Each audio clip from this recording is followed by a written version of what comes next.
اللہ الرحمن الرحیم۔ السلام علیکم۔ آج ہم پڑھیں گے سورۃ البقرہ رکوع نمبر 22 کا ترجمہ۔ اے لوگو جو ایمان لائے ہو، تم پر روزے فرض کر دیے گئے ہیں جس طرح تم سے پہلے انبیاء کے پیروں پر فرض کیے گئے تھے۔ اس سے توقع ہے کہ تم میں تقویٰ کی صفت پیدا ہوگی۔ چند مقررہ دنوں کے روزے ہیں۔ اگر تم میں سے کوئی بیمار ہو یا سفر پر ہو تو دوسرے دنوں میں اتنی ہی تعداد پوری کر لے، اور جو لوگ روزہ رکھنے کی قدرت رکھتے ہو پھر نہ رکھے تو وہ فدیہ دے۔ ایک روزے کا فدیہ یا ایک مسکین کو کھانا کھلانا ہے، اور جو اپنی خوشی سے کچھ زیادہ بھلائی کرے تو یہ اس کے لیے بہتر ہے۔ لیکن اگر تم سمجھو تو تمہارے حق میں اچھا یہی ہے کہ روزہ رکھو۔ رمضان وہ مہینہ ہے جس میں قرآن نازل کیا گیا، جو انسانوں کے لیے سراسر ہدایت ہے اور ایسی واضح تعلیمات پر مشتمل ہے جو راہ راست دکھانے والی اور حق و باطل کا فرق کھول کر رکھ دینے والی ہے۔ لہٰذا اب سے جو شخص اس مہینے کو پائے اس کو لازم ہے کہ اس پورے مہینے کے روزے رکھے، اور جو کوئی مریض ہو یا سفر پر ہو تو وہ دوسرے دنوں میں روزوں کی تعداد پوری کرے۔ اللہ تمہارے ساتھ نرمی کرنا چاہتا ہے، سختی کرنا نہیں چاہتا، اس لیے یہ طریقہ تمہیں بتایا جا رہا ہے کہ تاکہ تم روزوں کی تعداد پوری کر سکو، اور جس ہدایت سے اللہ نے تمہیں سرفراز کیا ہے اس پر اللہ کی کبریائی کا اظہار کرو، اعتراف کرو اور شکر گزار بنو۔ اور اے نبی، میرے بندے اگر تم سے میرے متعلق پوچھیں تو انہیں بتا دو کہ میں ان سے قریب ہی ہوں۔ پکارنے والا مجھے پکارتا ہے، میں اس کی پکار سنتا اور جواب دیتا ہوں۔ لہٰذا انہیں چاہیے کہ میری دعوت پر لبیک کہیں اور مجھ پر ایمان لائیں۔ یہ بات تم انہیں سنا دو، شاید کہ وہ راہ راست پا لیں۔ تمہارے لیے روزوں کے زمانے میں راتوں کو اپنی بیویوں کے پاس جانا حلال کر دیا گیا ہے۔ وہ تمہارے لیے لباس ہے اور تم ان کے لیے لباس ہو۔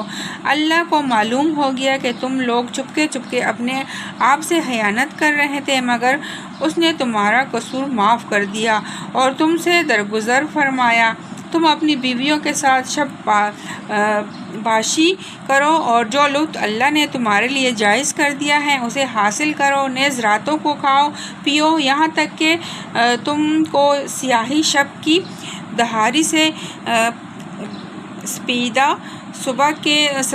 صبح کی دہاڑی نمایاں نظر آ جائے، تب یہ سب کام چھوڑ کر رات تک اپنا روزہ پورا کرو۔ اور جب تم مسجدوں میں معتکف ہو تو بیویوں سے مباشرت نہ کرو، یہ اللہ کی بندھی ہوئی حدیں ہیں، ان کے قریب نہ پٹکنا۔ اس طرح اللہ اپنے احکام لوگوں کے لیے بصیرت بیان کرتا ہے۔ توقع ہے کہ وہ غلط رویے سے بچیں گے، اور تم لوگ نہ تو آپس میں ایک دوسرے کے مال ناروا طریقے سے کھاؤ اور نہ حاکموں کے آگے ان کے اس غرض کے لیے پیش کرو کہ تمہیں دوسروں کے مال کا کوئی حصہ قصداً ظالمانہ طریقے سے کھانے کا موقع مل جائے۔ اب اس کی تفسیر پڑھتے ہیں۔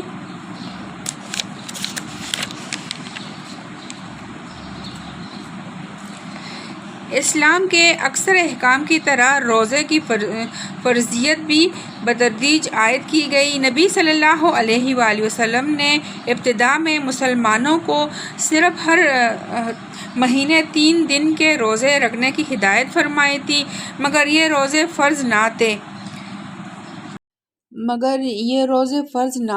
پھر 2 ہجری میں رمضان کے روزوں کا یہ حکم قرآن میں نازل ہوا، مگر اس میں اتنی رعایت کی گئی کہ جو لوگ روزے کو برداشت کرنے کی طاقت رکھتے ہوں اور پھر بھی روزہ نہ رکھیں، وہ ہر روزے کے بدلے ایک مسکین کو کھانا کھلا دیا کریں۔ بعد میں دوسرا حکم نازل ہوا جو آگے آ رہا ہے۔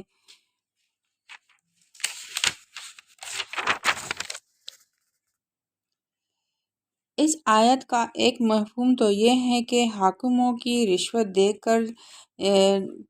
دے کر ناجائز فائدے اٹھانے کی کوشش نہ کرو، اور دوسرا مفہوم یہ ہے کہ جب تم خود جانتے ہو کہ مال دوسرے شخص کا ہے تو محض اس لیے کہ اس کے پاس اپنی ملکیت کا کوئی ثبوت نہیں ہے یا اس بنا پر کہ کسی اینچ پینچ سے تم اس کو کھا سکتے ہو، اس کا مقدمہ عدالت میں نہ لے جاؤ۔